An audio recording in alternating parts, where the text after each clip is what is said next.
जय शिव शंकर।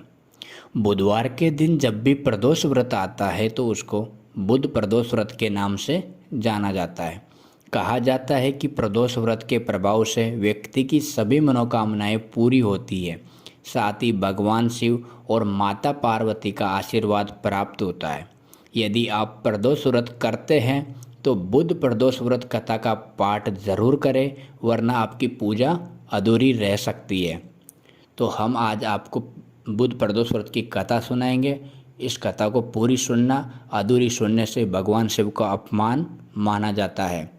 तो वीडियो को पूरी सुने और चैनल को लाइक करके सब्सक्राइब ज़रूर करना। कहा जाता है कि प्राचीन काल की ये एक कथा है। एक पुरुष का नया विवाह हुआ था। वह गोने के दिन दूसरी बार पत्नी को लिवाने के लिए अपने ससुराल पहुंचा। उसने सास से कहा कि बुधवार के दिन ही पत्नी को लेकर अपने नगर जाएगा। उस पुरुष के सास ससुर ने सालियों ने उसको समझाया कि बुधवार को पत्नी को विदा कराकर ले जाना शुभ नहीं है, लेकिन वो पुरुष अपनी जिद से टस से मस नहीं हुआ। विवश होकर सास ससुर को अपने जमाता और पुत्री को भारी मन से विदा करना पड़ा। पति पत्नी बैलगाड़ी में चले जा रहे थे। एक नगर के बाहर निकलते ही पत्नी को प्यास लगी। पति लोटा लेकर पत्नी के लिए पानी लेने गया।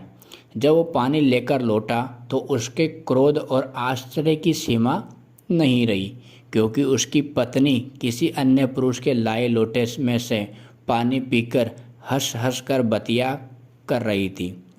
क्रोध में आग बबूला होकर वह उस आदमी से झगड़ा करने लगा, मगर ये देखकर आश्चर्य की सीमा नहीं रही।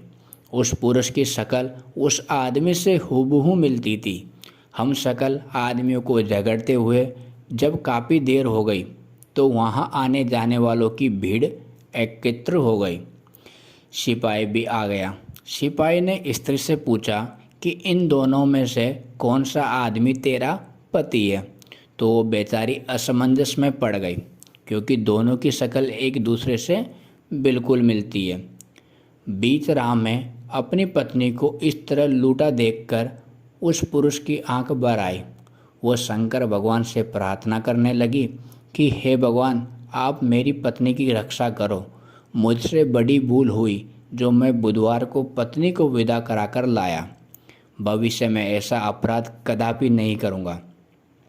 उसकी वो प्रार्थना जैसे ही पूरी हुई, दूसरा पुरुष अंतर्ध्यान हो गया और वो पुरुष सकुशल अपनी पत्नी के साथ अपने घर पहुंचा। और उस दिन के बाद पति पत्नी नियम पूर्वक बुधवार प्रदोष का व्रत करने लगे।